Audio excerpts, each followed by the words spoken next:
Eagles. Eagles.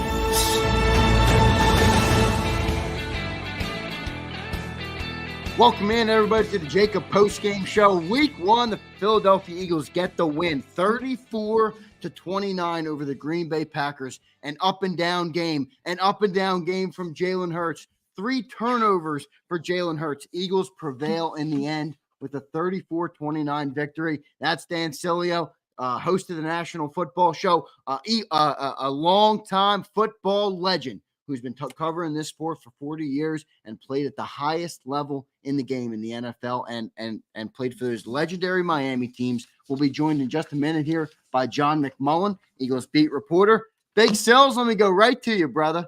What's your first reaction? Eagles are 1-0, my friend. Absolutely, and here's the deal, too. There's no question those first 2 field goals by the Packers came back to haunt them. And the defense showed up tonight. It really did. I mean, for how that offense played tonight compared to the defense, I say the defense outshined the offense tonight. Jalen Hurts, in my opinion, that was not a very good performance by him. But once again, Zander, it goes back to what I said, what made him great in 22. What made him great were his legs. He is still, and again, I thought he struggled tonight with picking up blitz coverage. And to me, he was up and down. He was the most inconsistent player. And I'll throw this at you. Saquon Barkley tonight, this is what I've been saying and what we've been talking about pretty much the entire time, okay? Was that what was going to be his role? Tremendous throw by Hurts, no doubt in the back of the end zone to Saquon Barkley. The running was really efficient for him when it came to his ability to run the ball and how he looked.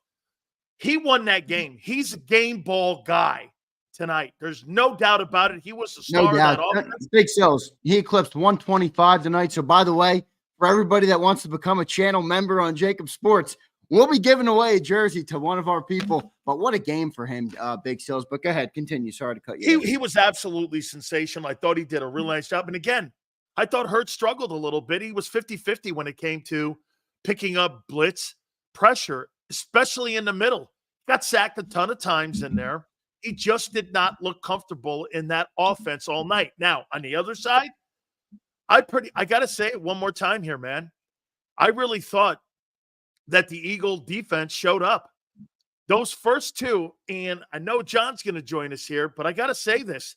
Those first 2 drives by the Packers, when they got the ball in the red zone, they did not convert touchdowns. They came back to haunt them, which was, in my opinion, a win for the Eagle defense. Zach Bond was all over the place. I mean, for all the things that we were told about Bryce Huff, he was a no-show tonight again. But at the end of the day, Zach Bond was making tackles in the middle of the field. He was pressuring the quarterback. He was spectacular in this game. Got to say, I thought Nakobe was up and down. There were plays he made. I thought the really nice play out in the perimeter where he hit the running back. I thought that was a really nice play. Had a shot at a pick 6, dropped the ball. There were moments in there. But again, you got to remember something too. In the second half, Josh Jacobs almost had 9 yards of carry. I mean, they were gashing the team in the second half of that football. He really was. Yeah, no doubt. He was gashing. Let's bring in our friend John McMullen now, Eagles beat reporter. Johnny Mac, welcome to the show, man. I'm going to go right to you right away here, Johnny Mac. What were your takeaways? Eagles get the win, John, 34-29, an up-and-down game. The Saquon Barkley show, Johnny Mac. What were your takeaways, quick takeaways from this game? Yeah, the Saquon show really showed up. So 3 touchdowns in his debut, first time since Terrell Owens with the Eagles. 3 touchdowns with a new team. So obviously a big performance by Saquon Barkley, gets to 132 scrimmage yards. So we're going to be giving away a jersey in game number 1. He cracks 125.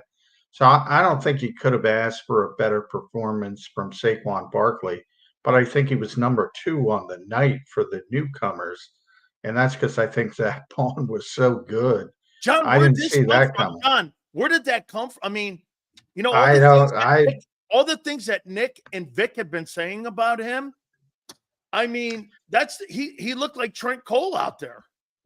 Boy, it was pretty amazing. He was playing that hybrid role that they used with Andrew Van Ginkel in Miami, and he was just all over the place. I mean, 15 tackles, 2 sacks, and he ends the game with doesn't even give Malik Willis. And I hope Jordan Love's okay. That looked pretty bad. Luckily, he was able to get off the field. So maybe it's just a high ankle sprain, and hopefully he can get back sooner rather than later. Yeah, I heard you talking, Dad. I thought they were very good early in the game when the Eagles had the 2 bad turnovers, and they were able to rise up and hold Green Bay out of the end zone. So I thought that was good. But the defense as a whole had a big lull, really from that until the end of the game. 414 total yards from Green Bay. So I don't want to go too far about the defense. They got a long way to go. And I don't think Jordan Love was particularly sharp. Just a 50% completion percent. There are a bunch of drop passes from Green Bay. Wicks, especially, there are a number of balls he could have brought in. John, they were sloppy. They were sloppy tonight. They really were. They weren't great throws. They weren't on target throws, but they're throws you got to make if you're a good receiver in this league, and catches you got to make. So they left some stuff on the field. And from the Eagles' offensive perspective, they were tremendous in that stretch where they were just going up and down the field. And then all of a sudden, Jalen Hurts starts throwing those 2 consecutive throws. The one should have been a pick 6 before the Alexander touchdown. Those are just 2 of the worst throws you'll ever see. So it's a hit and miss. And then when you close out the game with that drive, a couple things about that. First of all, Matt LaFleur, with your defense, you got to go for it. Absolutely. I know it was 4th and 4 or 5. I'll look it up in a bit, but John, he did this in the playoff game when he had Aaron Rodgers. And remember what he did? He was in the playoff game, and instead of going for it, he decided to punt. They never got the ball back. Yeah, I hate losing games that way. And with this you got to be honest with yourself with this defense. And the Eagles held the football for 7 minutes and 25 seconds, and game's over. Essentially, you're in desperation mode at that point. And you got to hope for a Hail Mary at the end of the game. Just a terrible decision by Matt LaFleur. And then big plays by Jalen Hurts after those 2 terrible throws, breaking that tackle and getting the first down, and then getting the football to Devontae Smith, who's the smallest guy in the field. He breaks the tackle to get a first down. That Packers defense needs a lot of work. So maybe it wasn't Joe Barry's fault. Maybe they're just not very good defensively. How about this, John? What was your takeaway on, 3 turnovers? You're looking at him trying to look at and how he and Kellen are trying to progress with this offense and grow. But 3 turnovers again, you're not going. Could have been more. And like you said, not that Jordan Love played a clean game, because I thought he was even sloppier in that football game. And to me, once again, John, it came back to physicality of the team, running the ball, Hurts running. And I got to say this to you, John, I saw 22 again. And I mean by 2022. I saw 2022 Jalen Hurts, and I was like, holy crap. If that guy looks like that when he runs, I thought Green Bay did a good job in that counter trade that he likes to do, going backside, handing it pretend, and then coming backside. Green Bay knows that play now. A lot of people do. However, when he takes off and he is still a weapon on getting those first downs, I thought as a defensive coordinator, if I'm Halfley on that other side, I'm going, unlike Wink Martindale, I've got to defend that because, like you said, John, in the final drive, his legs are what won that game for the Eagles. Yeah, well, and remember, you had the two big throws, and Yep. on the broadcast, they're saying they're gonna, they can't imagine them throwing the ball, and they throw it for the first down to Devontae. So, um, the positive is you want to see that from your quarterback to come back after a bad play. You saw the same thing with Jordan Love. Come back after a bad play and don't let it bother you and put up some big plays. And Jalen Hurts was able to do that to win the football game on that final drive, which was really impressive, even though they didn't punch it in and they settled for the Jake Elliott field goal. 7 minutes and 25 seconds. And you know what? And I said, as soon as Narveson kicked that field goal, I said, Green Bay's in trouble. It's over. That's a lot of time, and I get what he's thinking, but he was watching that defense all night. And I'm talking about Matt LaFleur, like I was watching that defense all night, and I wouldn't have felt comfortable with it. Yeah. And Nick Sirianni is the CEO coach. Thumbs up week one. He deserves credit for managing the game a heck of a lot better than the other head coach. And we talk about it all the time. I'm a big Kyle Shanahan. Anybody who watches my show knows I love Kyle Shanahan as an offensive scheme guy, as a game planner. I think he's the best in the business. I think the league agrees with me. But you know what? He's not a good game management coach. And you know why? Because he gets bogged down with the offense, play to play to play. Yeah, same thing with Matt LaFleur, who's a disciple. Those coaches get bogged down and they tend to make game management mistakes. And I think you saw that tonight. No doubt. It was a week one game tonight, guys. It was sloppy all across the board. Jalen Hurts finished 20 of 34 for 278 yards and 2 touchdowns and 2 interceptions.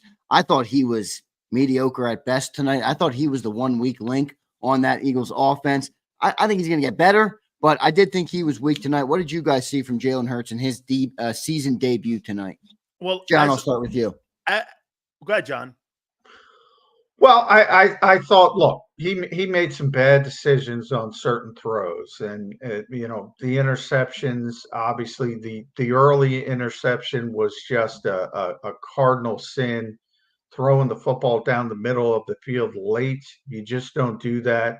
And the second interception, he threw it across his body, back to the middle of the field in the red zone. Another cardinal sin. Interception. But you know what? The play before the Alexander interception, Kayshawn Nixon had that ball, could have went for a pick six the other way. And then Jair Alexander had a chance for another interception when he undercut A.J. Brown on a route. So it could have been 4. There were a number of bad decisions by Jalen Hurts throwing the football. But, this goes back to what Dan was saying about 2021, 2022 Jalen Hurts. At the end of 2021, when they made the run, the Eagles in 2022 will be better because that's the Super Bowl season. But, people kind of forget there were some bad games mixed in there. Indianapolis, I remember, Houston. They'd have long stretches of bad football. And then even Jalen Arizona, Hurts, John, Arizona. Yeah, they won because they had the better backup kicker, Cameron Dicker, the kicker, who got a big money deal with the Chargers. But he would make a play. He would find a way to make the play, even if the team was playing poorly. That's what I saw tonight from Jalen Hurts. So it wasn't all negative. There were plenty of negatives you can point out. I'm not going to criticize people for pointing out those negatives, but he does it. He's relentless. He really is. I remember saying this on the show. Good point. You think you have it, and you think, oh, he's not playing well.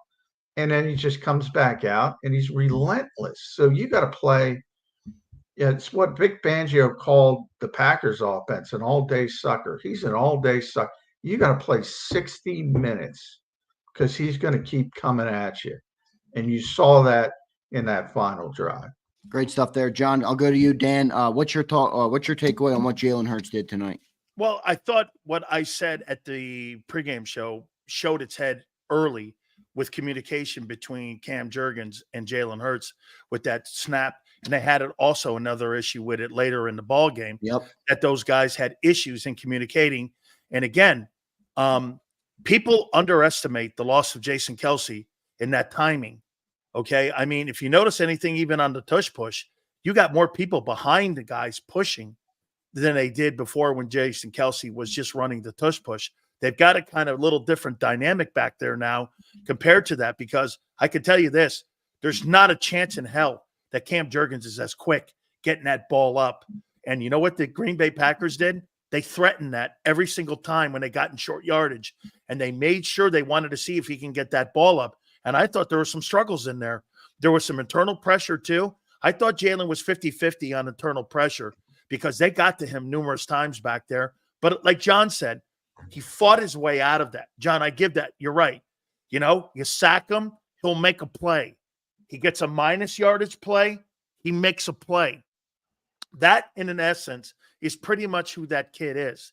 That kid is going to fight you like that all the way for 60 minutes of football, and he fought this game. I'll tell you what, the Eagles did not play their best game on offense. I mean, AJ was over 100 yards like John predicted he would be, and he did. However, they probably played C-plus football tonight offensively and won. Do you understand that? To me, the defense is further ahead than I thought it was, John.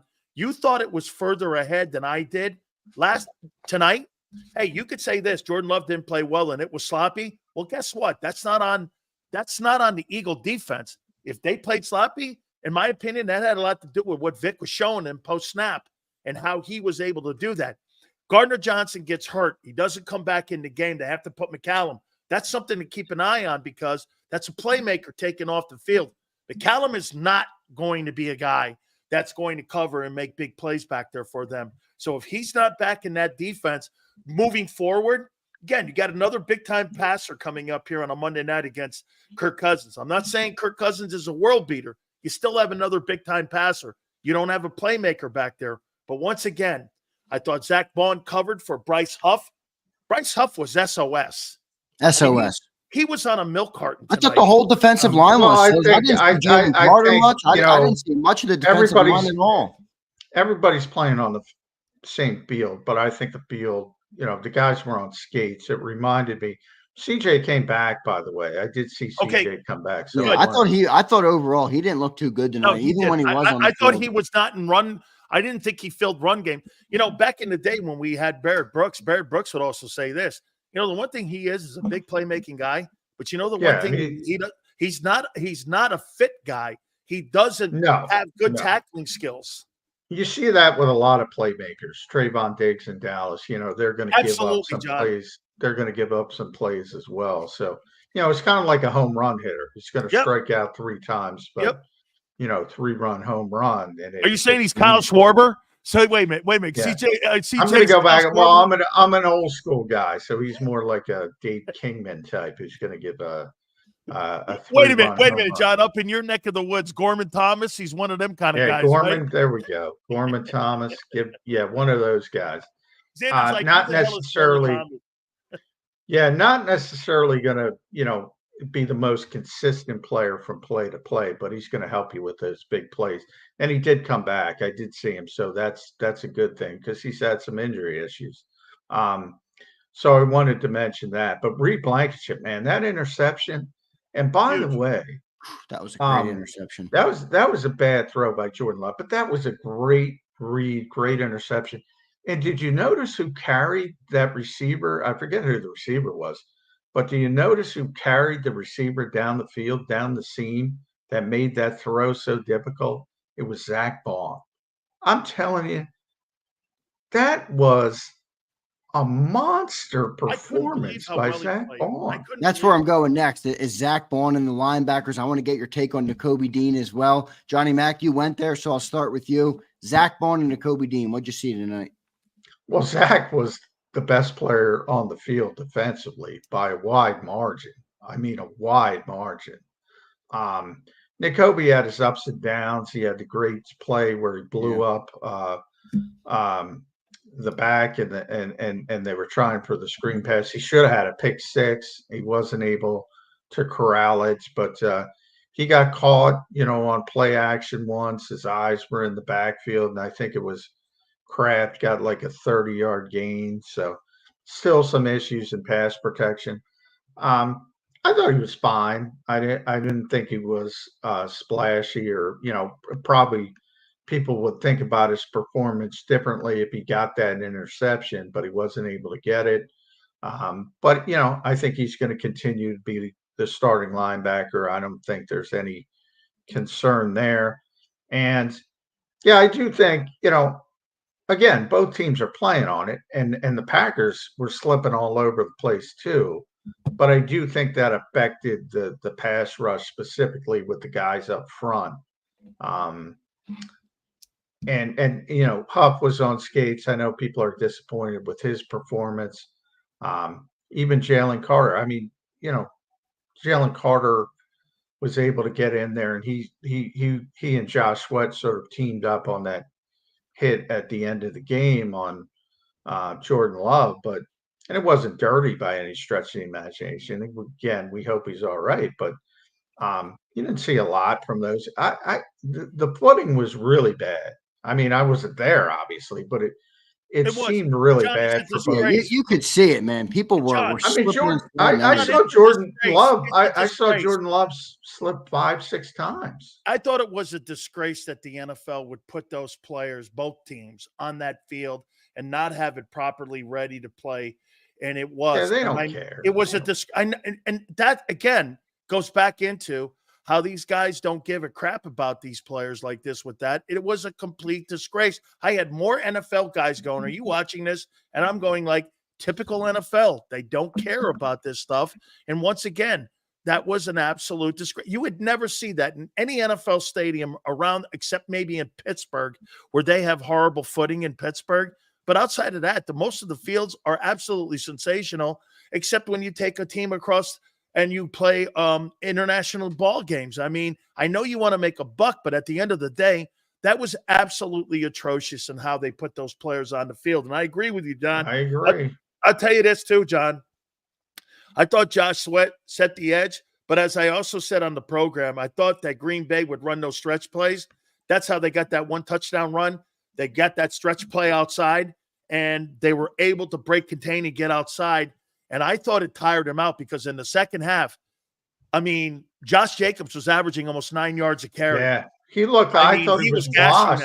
I thought he was washed he looked in good the first tonight. half, and all of a sudden he turned into. So yeah, we might have some conditioning issues again with the Eagles front in the second half, because Josh Jacobs did not look good early, and he looked very good late. So that's a bit of a concern. It's tough with the. I think the defense got helped out by two things. I mentioned there were a number of throws that were a little bit off, a number of drop passes that the Packers should have hauled in. Then we're talking about 500 plus yards of offense, and we're just killing this defense, with the possible exception of Zach Bond. And then the drive at the end of the game. You're taking up the half of the fourth quarter, where the best defense is to keep the offense off the field, and that's what the Eagles' offense was able to do to the Packers' offense. They kept them off the field for the whole second portion, the second half of the fourth quarter. Big So Sills, they didn't have a chance. Big Sills, I got to give you credit on that, man. You talked about how important that was going to be for this team to do that. Speaking of the offense, guys, I want to get to the main point. Saquon Barkley, the off-season signing, he comes in. He has 24 carries, 109 yards, and 2 rushing touchdowns, along with 2 receptions for 23 yards and an 18-yard touchdown reception from Jalen Hurts. Dan, I'm going to start with you. What did you see from Saquon Barkley? And did that give you a glimpse into what this offense can be if it all starts working? What did you see from Saquon Barkley tonight? I thought he was great tonight, but I'm going to defer to John on this here for a second. John, you think they're going to be able to keep that pace up with him, with that kind of volume? A lot of touches. Wow. So A lot of we're touches, at John, a lot of touches tonight. And if you notice, 24 carries. sometimes on third down, what they did was they went to Gainwell to spell him a lot. And one thing well, I don't at the end of the first half, he hurt his wrist. He came out for that for a little bit. I don't think that was about. I think he would have been in there. can he if keep he it didn't up, get John? banged up. Can he keep that volume of work up for 17 games? 26 touches for 17 games. I don't think so. But we'll see. I mean, it was an impressive debut. 3 touchdowns. I thought the passing touchdown was a perfect example of what you want to accomplish, and it had more to do with the impact than the actual touchdown because you had AJ Brown. Everybody that had AJ and Devontae lined up next to each other, and they both had Decoys. in-breaking routes. Yeah. And, obviously 4 defensive backs are going with those two. And all of a sudden you got McDuffie running with Saquon Barkley. And that's exactly what you want. And they're able to get the touchdown. Good throw by Jalen Hurts. And then the rushing was, they really didn't. You had the big 34-yard run, right? So, then you have 23 rushes for well under 4 yards of carry. So it was sort of that, but that's what you have. We talked about it with CJ Gardner-Johnson. Just give me the home run, give me the touchdowns. As long as you produce that, it's okay. If you get 2 yards, 3 yards, and then bang, 34, that's kind of what you're looking for. There's nothing more that you could have expected out of Saquon Barkley. And I'll be the first one to admit it because, people call me a Saquon hater, but I'm the one who predicted him to go for 1,650 total yards. Long season, And, John. Long yeah, season, and though. he's on the pace to do that and get in that range. And you saw the impact he can have, which is really good. And that's what I think he is. I think he's a really good player. I just don't think he's an historic player, as a lot of people do. Yeah. So Zander. No, I think you're right about that, John. No doubt about it. Reminder for everybody in the chat, for those who don't know, we got a big crowd. Appreciate everybody being here. Make sure you guys hit that like button. In the chat, pinned at the top, you will see a link to become a member on JAKIB Sports. Because Saquon Barkley went over 125 yards from scrimmage, we will be giving away a Saquon Barkley jersey next week early on in the shows to one of our channel members. You must be a channel member to win, but every time this season he goes over 125 yards, we will give away a jersey. So click that link and become a member. It's $5 a month. It's a cup of coffee a month to be entered into the Saquon Barkley jersey giveaway, and it does support the content here that you guys are seeing. So appreciate that. Good stuff from there. Guys, I want to go to AJ Brown next. What a player he is. Jair Alexander tries to cover him. Start of the second half, Jalen Hurts goes 67-yard touchdown to A.J. Brown. He is a tough guy to cover, Sileo. I'm going to go to you with him. What'd you see from A.J. Brown tonight, and how good is he? As a wide receiver in this league, man? I think he's better after the catch. I mean, he is just a physical presence out there. He put on the Jets on that catch, man, didn't he? I mean, I'll tell you what, covering him, once he gets the ball in his hand, he reminds me a lot of guys like Michael Irvin and T.O. Once they got the ball in their hands, they were demons with the ball in their hands on creating yak yards. I mean, you could throw him a 10-yard out, and he'll take that thing up 15, 20 more extra yards. I mean, his yak yards must be one of the highest in the NFL. He is hard to get on the ground. And get this, you know what he's really great at, John? He's great at getting open in space, at creating space for him. Most of those plays that he had last night, I mean, he is so good at finding the open area in that route. I mean, he'll adjust to it, and he's really exceptional at that. And once again, too, he's got a nose for the end zone. By the way, if I'm not mistaken, I saw a Calcaterra also siding out there somewhere, and I couldn't believe I saw something like that, but he was out there too. But those receivers, Devontae Smith and A.J. Brown, they're now getting put in positions where they're decoys. So Barkley has an open pass, and I got to hand it to Hurts. that was a heck of a throw in the back of the end zone on the corner there. I mean, he put that right where it had to be, and it couldn't be anywhere else, but he threw it to Barkley in that end zone throw. That was a really that was good a good throw. throw. That was a really good I mean, throw. that was a big time throw by a quarterback in that moment there, because you had a guy in front, you had a guy over here, and he just dumped that right in there. And he had the sideline and he had Barkley, and he could only throw it in one place. Yeah.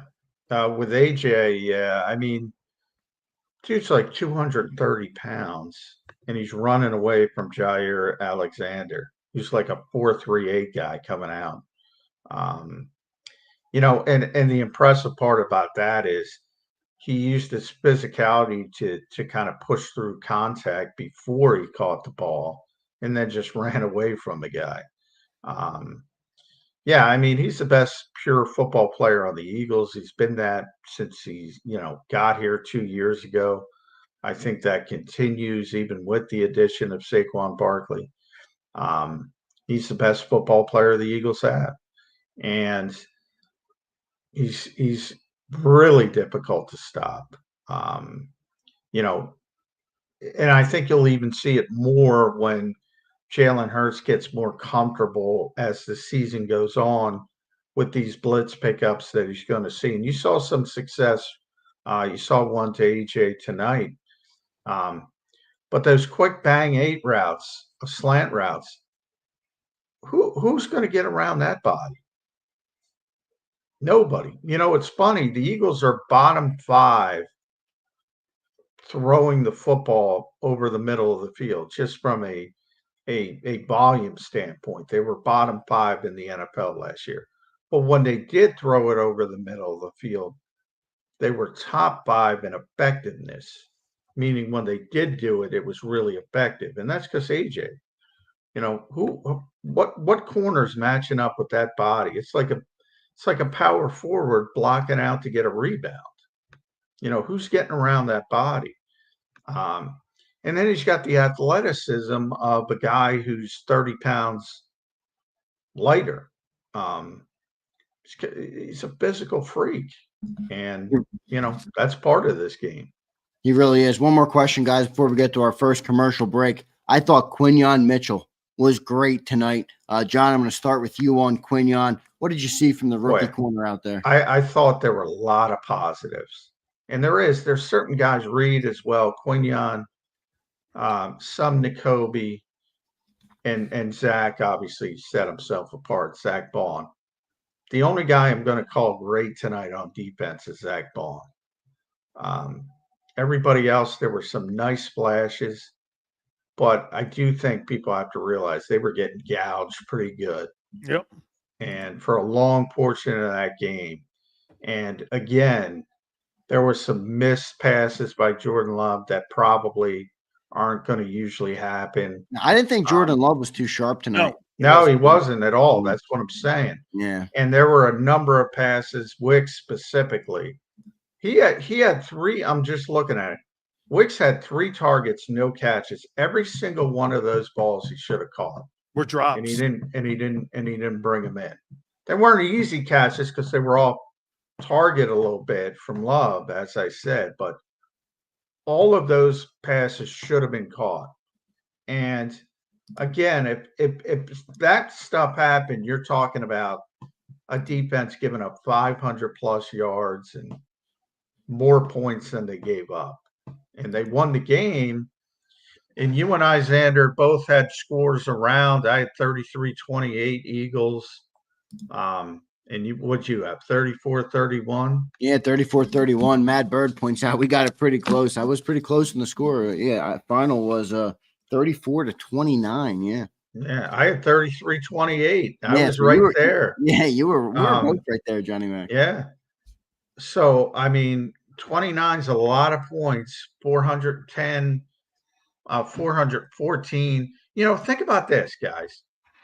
We're raving about that last drive, and we should, because that last drive was tremendous by the Eagles offense. Tremendous. And that put them over the top when it came to time of possession. So the time of possession is 32-47 for the Eagles, 27-13 for the Packers. They had 74 offensive plays compared to 58 for the Packers, all because of that last drive. And get this, the Packers still had more yards than the Eagles, 414 to 410. John, did they have more time of possession too? Yeah, the Eagles had more time of possession. Yeah. Okay. Because of And that last drive? yeah, because of the last drive. Okay. And that's what I'm saying. Even with all that advantage, the Packers still had more offensive yards, which all I'm saying is there's plenty to work on defensively. No doubt about it. Great game here. Great opening one. Eagles start 1-0. Everybody, they get the win over the Green Bay Packers 34-29 in Sao Paulo, Brazil. Looking forward to them getting back home to Philly and getting back on American soil. As someone points out, Martin Leonard, thank you for the super chat, brother.